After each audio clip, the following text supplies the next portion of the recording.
like, okay, we're going to randomly shut down 5 entrances. We got to get the entire crowd, 60,000 people through the others. We've seen in these mass incidents how stampedes can cause death, panic can cause death. So what are the series of systems that are going to coordinate that through? And from RapidSOS's standpoint, how are we harnessing this purpose-built AI platform and all these sensor feeds coming in to help drive and coordinate response through that?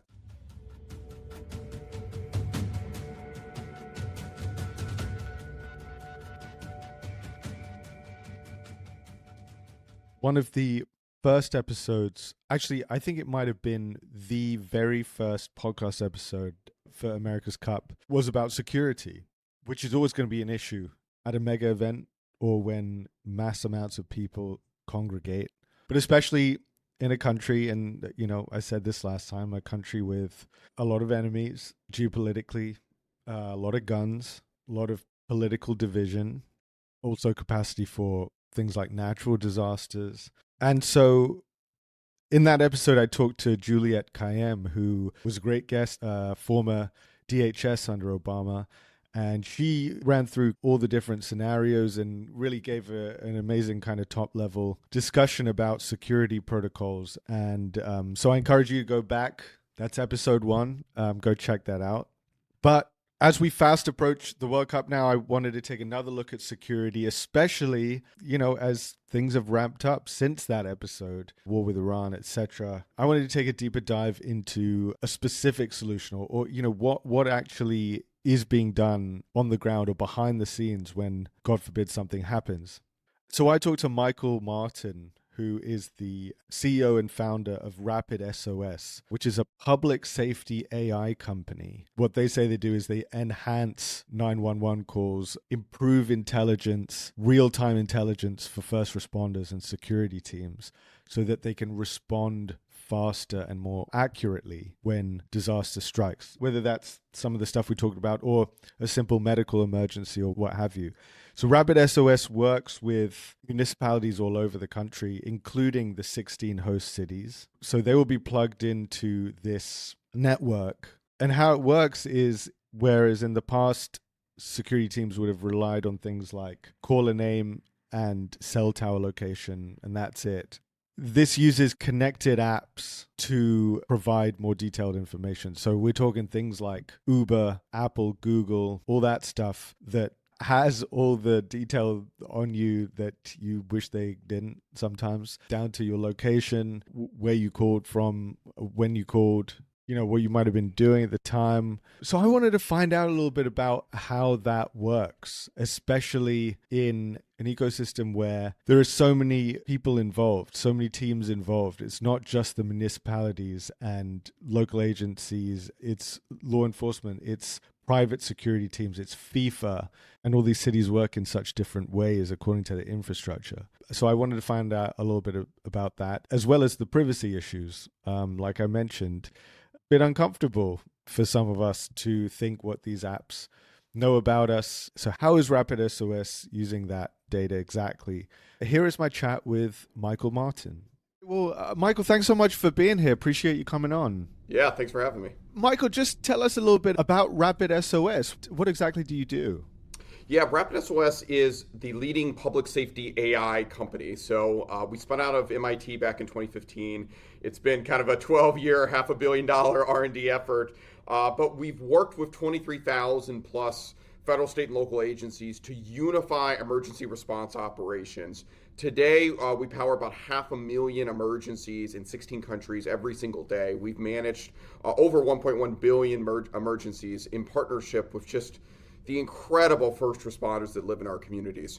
And that AI basically coordinates response across the world's largest safety network. So think of it as hundreds of millions of connected cameras, sensors, smartphones, connected cars, vehicles. When there's an emergency out there, these sensors start streaming data into RapidSOS, and we partner with all these local first responders to coordinate that response. Just walk me through how that works. Can you just kind of give me an example? Yeah, I'll give you an example of a recent incident. We had a severe car accident that occurred where the driver was knocked unconscious, and they weren't able to, they weren't able to speak. but their wearable device actually detected the car accident, started pushing data into our platform. Then our platform also started fusing in other information. So for this individual, we also had a health profile for them. So we knew, for example, their pre-existing health conditions, their blood type, etc. And so that information was packaged by Harmony, our AI layer, directly into the local first responder agency. Within 13 seconds, they were able to dispatch units directly, and within 4 minutes, they were on scene. Now, in that example, the vehicle actually was on fire, and it was just again, the extraordinary people of 911 and public safety, they literally rushed in and pulled this individual through the window of his pickup truck as flames were fully engulfing that vehicle. And amazingly, he survived. I hear he's made full recovery. So that's an example of how increasingly all these sensors work together in harmony with 911 and first responders to save our lives in the moments that it matter most. Right. And so the people who are using these systems, whether it be police departments, fire departments, etc., what are they seeing? Like, are they using a platform on a computer screen? Like, what are they responding to? Yeah, so maybe it's kind of worth kind of going back to, how did it used to work? So 911 was invented in 1968. And we have limited to no federal oversight. So it's basically every small town in America basically built a system in the 1960s and 1970s. And that was basically an analog voice-based system. And fast forward to today, prior to RapidSOS still, most 911 incidents were managed without knowing the caller's name and typically with only getting, at least initially, a cell tower location. So, it really was extraordinary, the work that 911 does to figure out your location, exactly what is occurring. I mean, one of the ways that we got started is I was actually, before grad school, was working here in New York City and was walking home late one night in Spanish Harlem and just had my welcome to New York mugging experience. And it's the first time I'd ever thought about calling 911, and the first time I realized, like, in the middle of whatever that emergency is, an assault, a kidnapping, a heart attack, it's hard to, like, get out your phone, dial a number, and, like, somehow have this coherent conversation where you are calmly spell the address, articulate exact. I mean, it's just crazy, right? And like, that's how the system was supposed to work. In fact, if you'll geek out with me for a moment, the entire data flow into 911 was 512 bytes.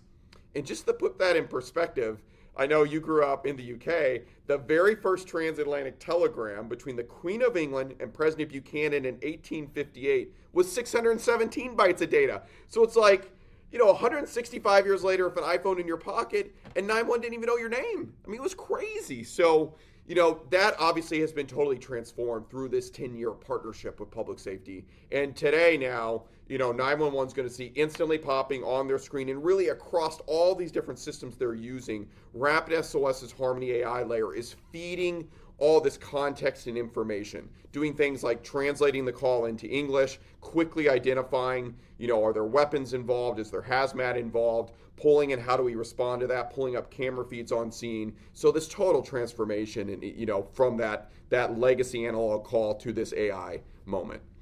Where is this data coming from? Because just from browsing your website, I see that you might be getting information from Apple, Google, Uber, even down to like Instacart and Grubhub. Is that right? How does that all work? Yeah, so basically we support the world's largest safety network. And so what this looks like is 250 large enterprises, connected device companies, technology companies basically have said, look, when our members, customer, one of our users is in an emergency, they can choose to share data to help first responders. And the result is now there's around 750 million connected devices and sensors that during an emergency start streaming data into first responders to help save a life. And so that looks like 25 million connected cars, 20,000 schools today, the emergency buttons for teachers, the camera feeds come in. Last year we supported over 700 times where there was a weapon, a gun that was brought into the school, and this AI running on the cameras through some of our partners detected that weapon, and we were able to get an immediate response before even the first shot was fired.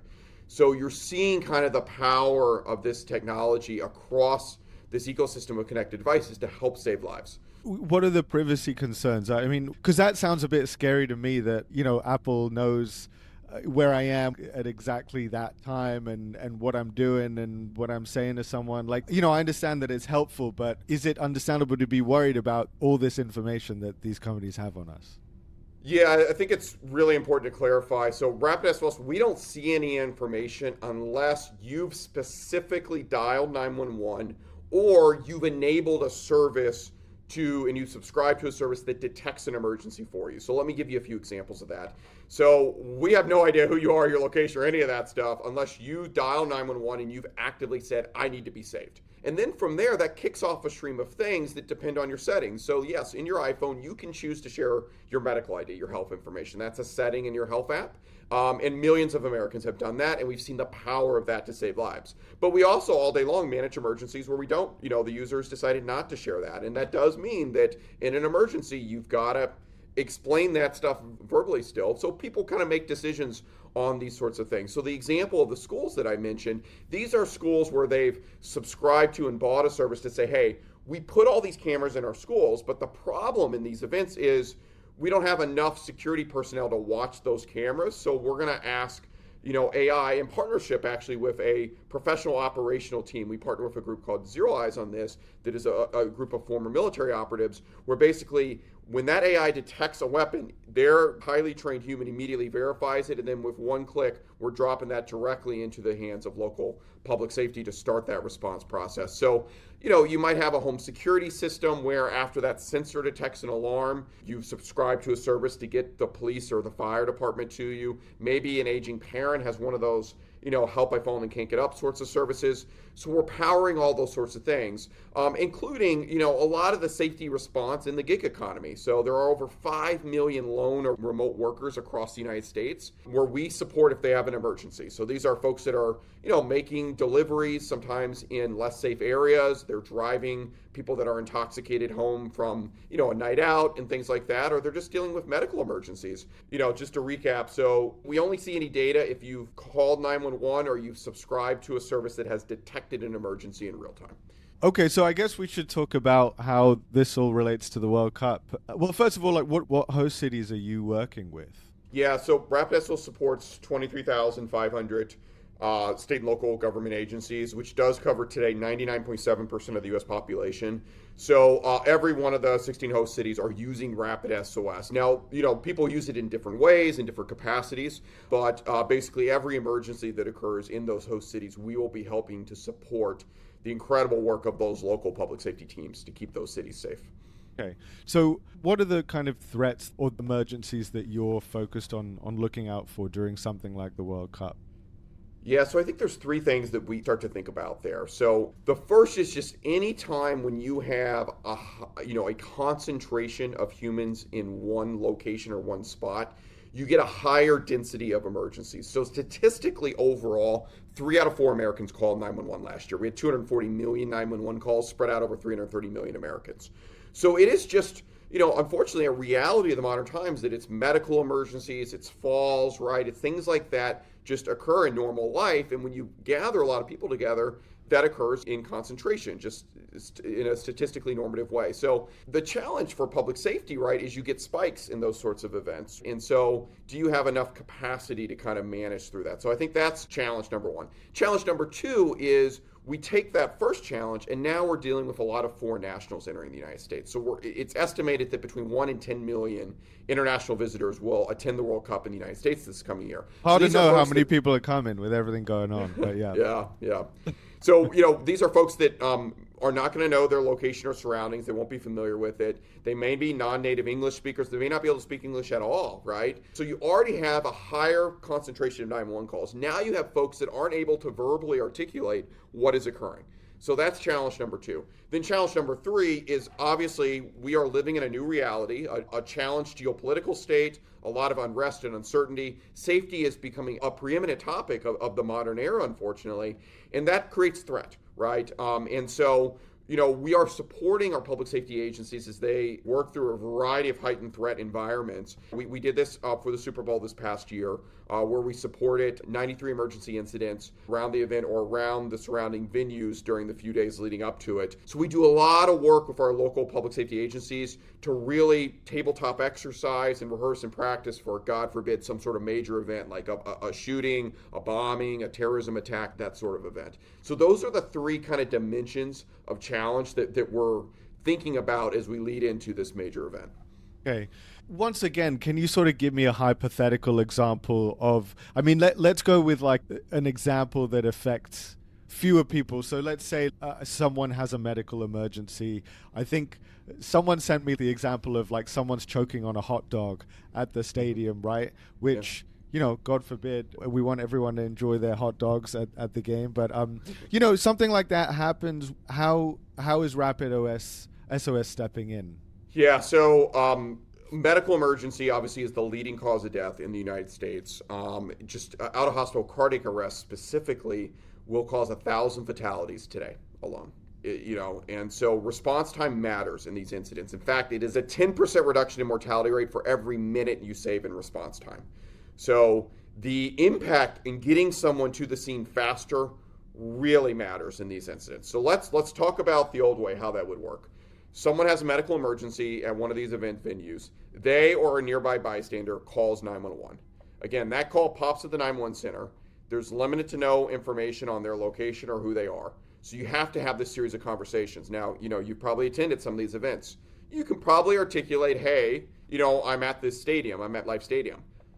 Could you imagine an ambulance showing up at MetLife Stadium? Like, how do you find someone, right? There could be 100,000 plus people. So you get these delays in getting people to the right location, getting the authorized personnel there who can really help and provide that life-saving aid. So I'll contrast that with an example actually from the last Super Bowl, where that evening as folks were celebrating around 3 a.m., we had an individual who had a heart attack at a hotel that was nearby. And while we got EMS en route, we also lit up the nearby AED and notified the on-site, medical team. And so they actually got to that individual with an AED in 2 minutes, while the ambulance fought traffic, got there in 8 minutes, right, and saved this individual's life. So what we will see now is you call 911, we've mapped these stadiums, they're going to immediately know where you are in the stadium. If you can't speak English, right, you're a non-native English speaker, our AI is going to translate that call in real time. If you've opted in to share your health information or some of your sensor data, all that information becomes available. We're also support thousands of drone missions a day. So we might be able to get camera feeds overhead, right? So there's this whole series of things that start to occur behind the scenes and basically occurs instantly. So we turn that, what could have been a 10 to 15 minute sort of response time down to seconds. What about something more large scale? Like, you mentioned a shooting. There's going to be security at the stadiums, right? But there's going to be big crowds everywhere during the World Cup. This is a country with a lot of guns, a country with a lot of enemies, frankly, right? Like, so what if something happens like that? How are you helping authorities with that? Yeah, so obviously, that work has started, months ago of pre-planning that has occurred. So, the sophistication of these agencies is there is pre-plans and pre-workflows for, every contingency that you could imagine. So the challenge then becomes, how do we take a dynamic and rapidly changing information set and input that into all of our pre-planned contingencies? And that's where Harmony AI is quite good at that, right? Because we are feeding sensor information from all these different sensors that are inside that event, inside that stadium. And then we've worked with these local agencies on what is our response protocols for a dirty bomb, for hazmat incidents, for an active shooter event. What if it's some combination of this, which unfortunately we have seen, at some of these tragedies in the past. And so Harmony is basically going to look at real-time locations of 911 calls. It's going to help see and forecast how those individuals are moving to look at where is the threat likely to be. We also support the ability for anyone to live stream their camera feed directly into 911 and first responders. So now every single person in that stadium is eyes on the scene for our first responders. So the ability to very rapidly assess and then slot into what is the proper response protocol that we've already planned for and built out is, I think, really instrumental. We're obviously doing the tabletop exercises now. We're supporting these agencies in that work. I mean, it's just amazing the preparation and planning that each of these cities is doing for this event.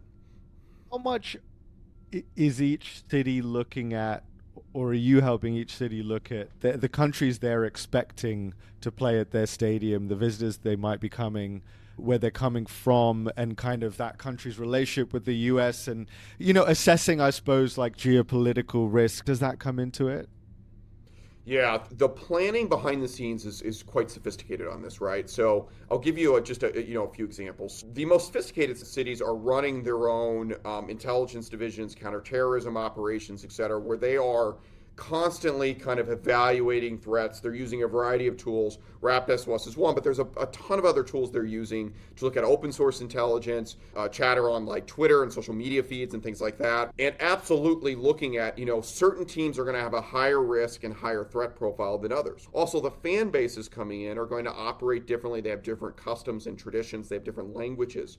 So from RapidSOS's standpoint, one of the things that we're doing to prepare for this is to making sure that our AI models are prepared for the languages that we would expect to be spoken coming in. We partnered with several of the US built frontier models, and then we've basically customized and built this AI platform specific to emergency response. As I mentioned, we've now supported 1.1 billion emergencies. So that's allowed us to learn off of those and to learn like what are the common words that you're going to hear spoken during an emergency. Also, a common challenge you would get is like what are proper nouns versus not. So for example, in Los Angeles, you're going to have a lot of Spanish language streets. And so obviously you don't want to translate those. Those are proper nouns, but you do want to translate the words when they're just spoken and it's not a street name, right? So there's a lot of work behind the scenes to kind of do the prep work for it and make sure the technology, the systems, the models are also ready for the types of visitors that we would expect to have. How much are you also thinking about, I mean, each city must be so different in terms of its infrastructure, whether it's thinking about public transport or road transport. A city like LA is very different than a city like Houston, right? So how are you thinking about that? Yeah, so we're getting better about how to think about modeling these sorts of events in advance. And one of the powerful things is there's all this information today and pre-work that's been done by others at leading academic institutions and leading companies on how do we model crowd behavior and incidents, how do we think about traffic flows, vehicle behavior, et cetera. And that is supporting the pre-planning on this sort of work. So you can imagine at every one of these event venues, right, there's going to be an evacuation set of plans. And it's not just one plan, right? It's going to be dozens of plans based off of what scenario are we facing, right? There may be some scenarios where we need to shelter in place. There's some scenarios where we need to evacuate certain regions, et cetera. Common example we may all think about that maybe we can all relate to is like in aviation, is we all know, the FAA has this requirement that we have to be able to evacuate the plane within 90 seconds with half the doors closed, right? So there's a similar sort of prep that occurs for these stadiums, right? It's like, okay, we're going to randomly shut down 5 entrances. We got to get the entire crowd, 60,000 people through the others. We've seen in these mass incidents how stampedes can cause death, panic can cause death, right?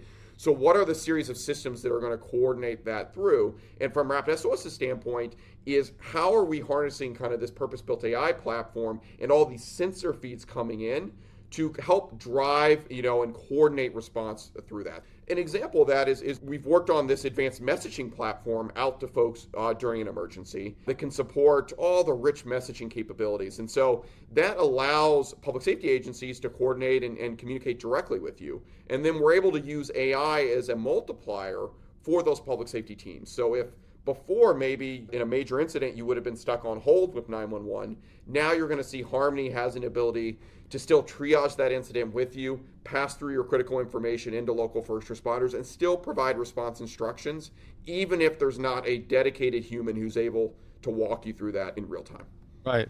It must be so complex. It's already sounding very complex. But in terms of the people on site at each stadium in each city, I mean, whether it be public safety officials or private security companies or FIFA folk, how do you sort of make sure everyone's on the same page? How do you bridge all of those various entities? It sounds kind of mind-boggling.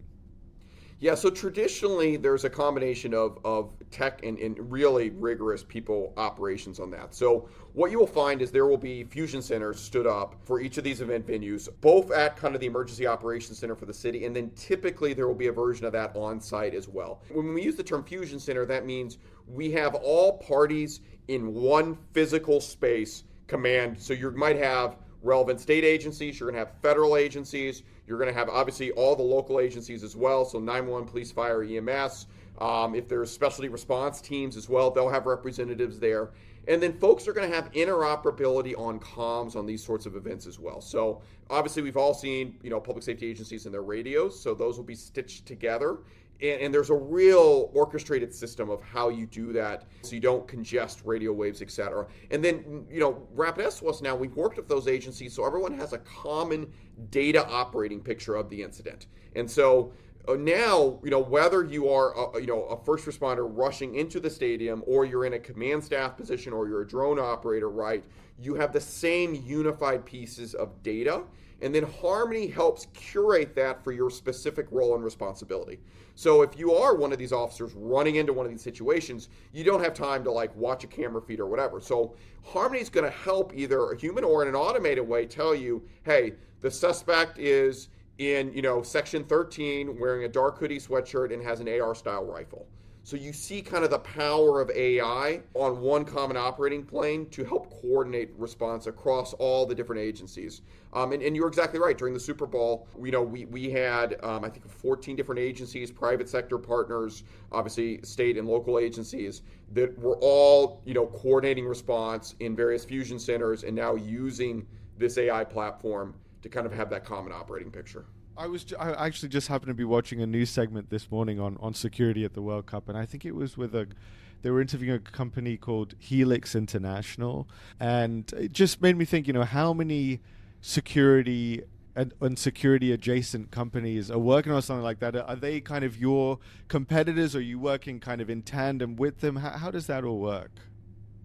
Yeah, we have over 6,000 public safety software integrations. So RapidSOS, basically, we operate as the AI intelligence layer with all this data. And then what happens, right, is there's companies that have built, very role-specific software stacks for a particular individual, right? It's like, obviously, we don't make radios. We don't make body cameras, right? We don't make computer-aided dispatch software. So our data feeds into those systems to coordinate that response operation. And there's going to be a lot of private security companies that will be augmenting the public safety professionals attending these events. And so you're going to see those folks are also going to have an instance of our technology typically where we're going to be feeding into their system. Sometimes there's different permissions and roles. Maybe they don't have the access to as much information. But yes, we will see in the example of the Super Bowl this past year, you had, private security and guarding companies there. You had, obviously, the NFL's private security response team. You had each team had their own private security teams as well. We had a variety of celebrities that had their own private security team. You obviously had local, state, and federal response teams. So, yes, there is just a tremendous amount of human effort that goes into this, both private and public sector.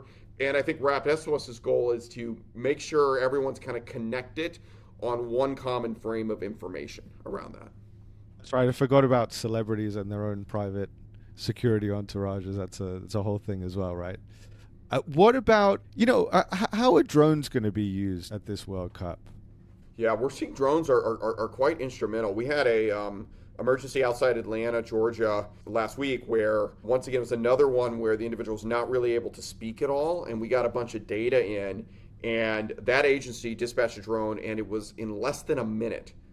They had live video feed of exactly what was occurring. So the power to increase situational awareness, again, I'll nerd out for me for 1 minute. So human speech transmits information at about 38 bits per second. So to put this in perspective, a single image from your smartphone contains as much data as 12 days of continuously talking without stopping.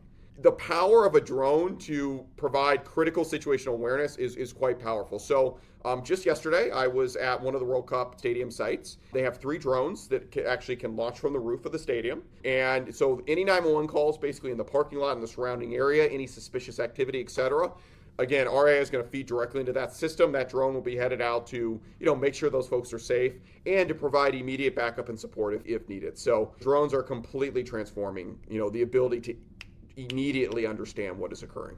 Sorry, one other example of this, which I think is quite powerful, is agencies are starting to fly AEDs and Narcan and tourniquets on drones.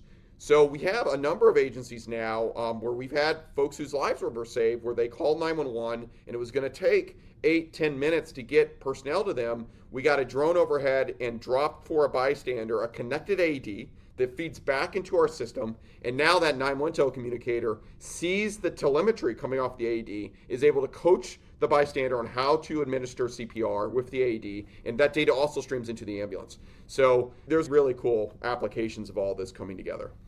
If you allow me to kind of ask like a more philosophical question about, a lot of visitors, especially from different places, might find this a bit jarring to see this dystopian image of all these drones and robots and, these apps capturing our private data, and it's very Black Mirror in a way. Sometimes that can feel a little bit more jarring, a bit more scary, because you're not really thinking of what might be happening and that these are safety precautions. It might just be like, oh, this is kind of scary, I haven't seen this before.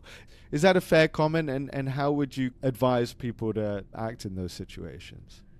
Yeah, so maybe a couple thoughts on this. So, number one, I do think, some of these systems will be visible, some will not be, right? But when you see these, today, walking through Grand Central Station here in New York City, there was a heightened kind of police presence with various tactical equipment. There were folks with assault rifles, full-on armored gear protection, etc. I don't know the specifics of what the threat level was that prompted that.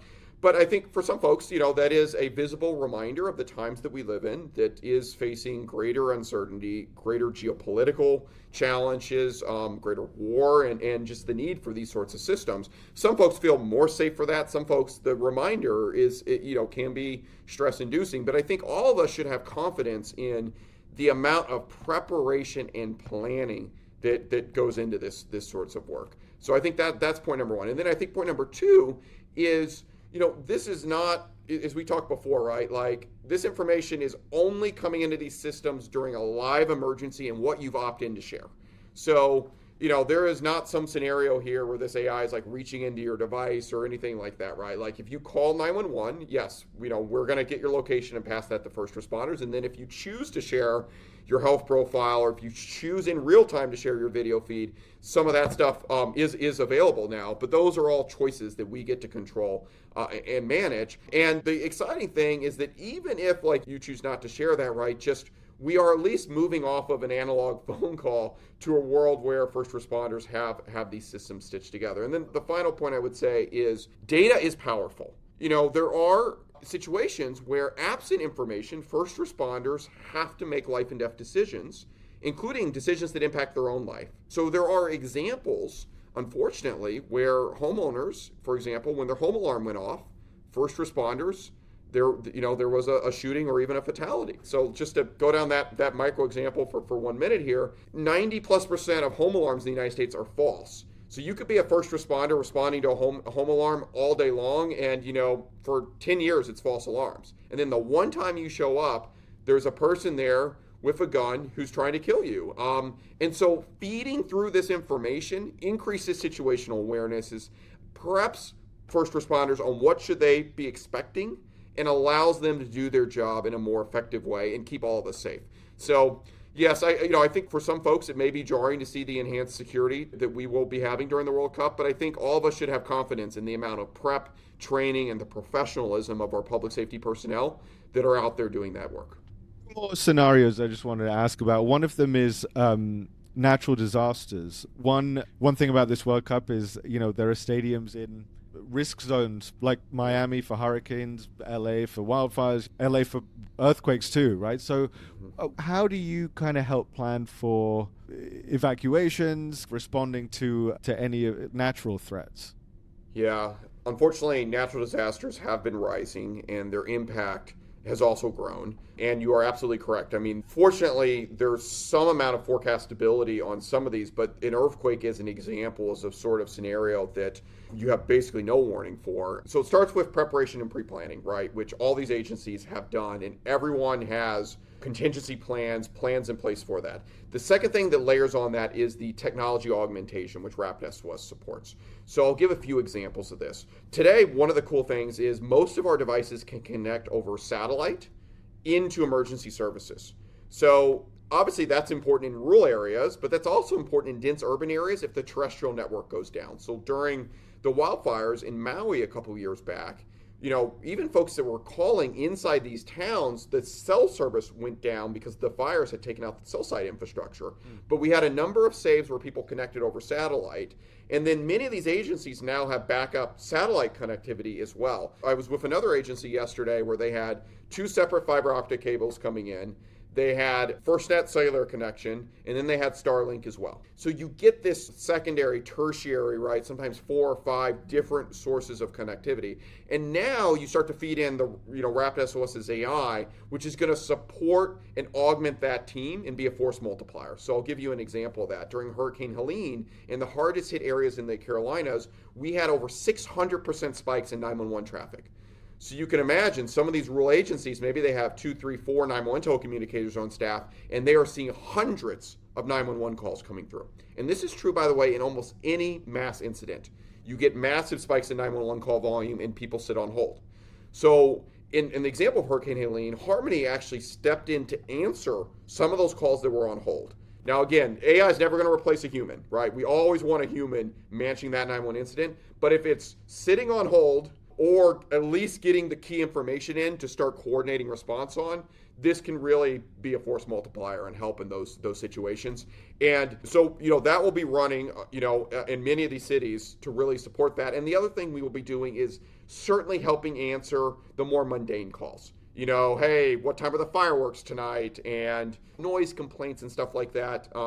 We do that thousands of times a day, which really offloads that workload, lets 911 focus on the true life and death emergencies. Right, because life will go on just as the World Cup happens. The final scenario I wanted to ask about. A few months ago, I did an episode on protests. This was when the LA protests were going on, and this year we've seen a lot of other protests on what's going on in the Middle East, etc. Right, the World Cup seems like a scene where a lot of people might get political and might want to exercise their freedom of speech. Do you know whether cities are allowing for protests in stadium areas or in their cities, and what the safety security protocols will be around things like that?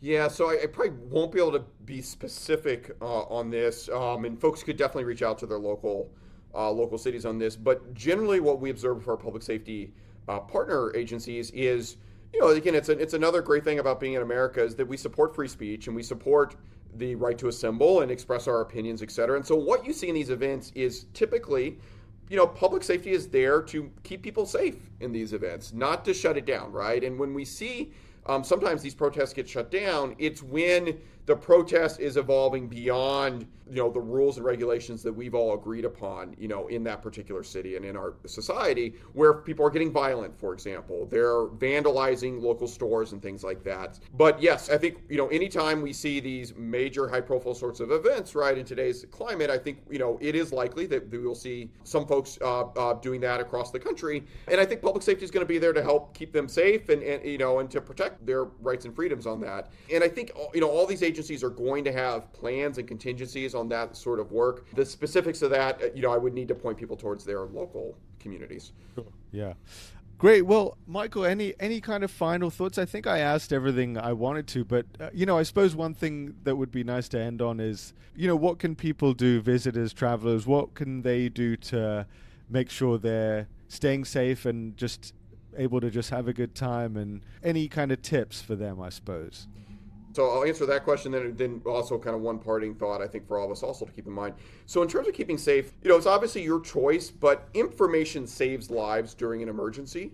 So certainly we recommend, right, having your health information updated in your device and opting in to share that. Again, that's in your health setting, whether you're on an Android device or an Apple device. We've also partnered with the Red Cross, the American Heart Association. You can go to emergencyprofile.org, create a free health profile there. That information is only shared during a live 911 call. If you call 911 with first responders. You can also update your emergency contacts in here as well. So kind of making sure all your devices and systems are there to support you. The next thing I would say on this, if you do find yourself in one of these emergencies, obviously best practices to stay calm, but don't be afraid, call 911. These organizations need your information. They need your eyes on scene. They need you to share that information.